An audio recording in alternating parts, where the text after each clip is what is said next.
लेकिन गौ माता को कटने नहीं देंगे और हिंदुओं को बंटने नहीं देंगे।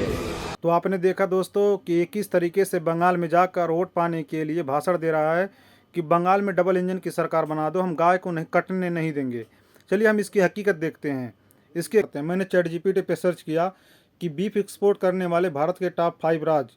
तो ChatGPT ने क्या दिखाया, पहले नंबर पर है उत्तर प्रदेश। यहाँ से जो है 40 से 45% जो है बीफ एक्सपोर्ट होता है, यानी हिंदुस्तान का लगभग आधा बीफ यहीं से एक्सपोर्ट होता है। और यहाँ पर सरकार किसकी है, उसकी सरकार जो है भाषण दे रहा है और कह रहा है कि बंगाल में डबल इंजन की सरकार बना दो, हम जो है गाय को कटने नहीं देंगे। ये जहाँ का मुख्यमंत्री वहाँ सबसे ज़्यादा जो है गाय कट रही है, बीफ एक्सपोर्ट हो रहा है, वहाँ बंद नहीं करा सकता है, लेकिन ये कह रहा है कि बंगाल में हम बंद करा देंगे।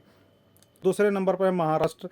यहाँ पर भी जो है बीजेपी की डबल इंजन की सरकार, यहाँ से भी बंद नहीं हो रहा है। और तीसरे नंबर पर आंध्र प्रदेश, और आंध्र प्रदेश में जो इसके सहयोगी पार्टी का जो है सरकार है, वहाँ पे भी जो बंद नहीं करा पा रहा है। और चौथे नंबर पर तेलंगाना और पाँचवें नंबर पर जो पंजाब। यानी 5 में से 3 राज्य ऐसे हैं जहाँ पर इनकी डबल इंजन की सरकार है या तो इनके सहयोगी पार्टी की सरकार है, लेकिन वहाँ पर जो बीफ एक्सपोर्ट कराना ये बंद नहीं करा सकते हैं, गाय कटना बंद नहीं करा सकते हैं।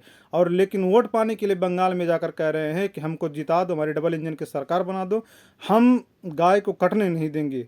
और दूसरी तरफ इनके पार्टी के असम के मुख्यमंत्री हिमंत बिस्वा शर्मा कहते हैं कि बीफ खाओ लेकिन घर में खाओ। सही है कि नहीं सही है? गोमांस खाने वाला कैंडिडेट को वोट चाहिए सर। क्यों नहीं सही है? असम में बहुत सारे मुस्लिम लोग हैं, ये गोमांस खाते हैं। हम मना तो नहीं कर रहा हूँ, हम एक ही बात बोला हूँ, घर का अंदर खाओ, सामाजिक प्लेस में मत खाओ। हर मुसलमान खाते, असमिया मुसलमान भी गोमांस खाते, हम कैसे मना करूंगा? लेकिन और दूसरी तरफ मोदी जी विदेश में जाकर बीफ एक्सपोर्ट का हलाल सर्टिफिकेट देकर आते हैं कि आप हमारे यहाँ से जो है बीफ इंपोर्ट कर सकते हैं, वो भी हलाल बीफ। हलाल सर्टिफिकेट पर विवाद हो रहा है। अब झटका नहीं चलेगा, झटका नहीं, अब हलाल चलेगा। भारत सरकार हलाल मीट भेजेगी, वो भी ओमान को। यानी भारत में हिंदू मुसलमान, भारत में झटका का दुकान खुल रहा है, लेकिन विदेश को भेजा जाएगा हलाल मीट। और लोग कहेंगे कि ऐसा नहीं कर सकते हमारे पापा, लेकिन कई राज्यों में तो खुद इनके पार्टी यानी बीजेपी के नेता भी जो है गाय का मांस खाते हैं। ये मैं नहीं कह। सुधांशु जी, काम करिए ना, इस पर अपनी पार्टी का स्टैंड आज क्लियर कर ही दीजिए। बताइए कि बीफ नॉर्थ ईस्ट में क्यों अलाउड है?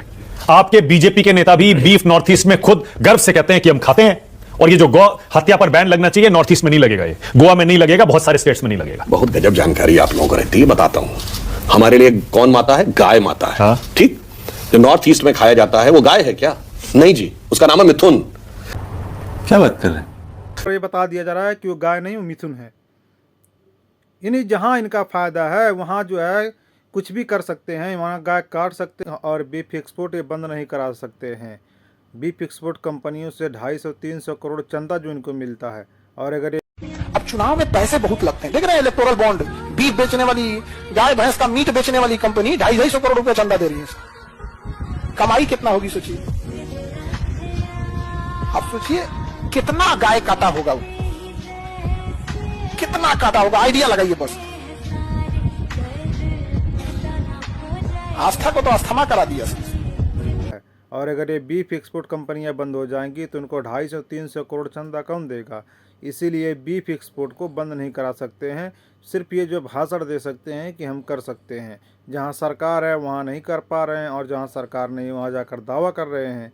ये जो सब और सिर्फ जो दोगलापन है और लोगों को गुमराह करने की कोशिश है। और इनको हिंदू मुसलमान से किसी चीज़ से मतलब नहीं, इनको सिर्फ और सिर्फ सत्ता से मतलब है, वोट से मतलब है, और इनको किसी और चीज़ से मतलब नहीं है।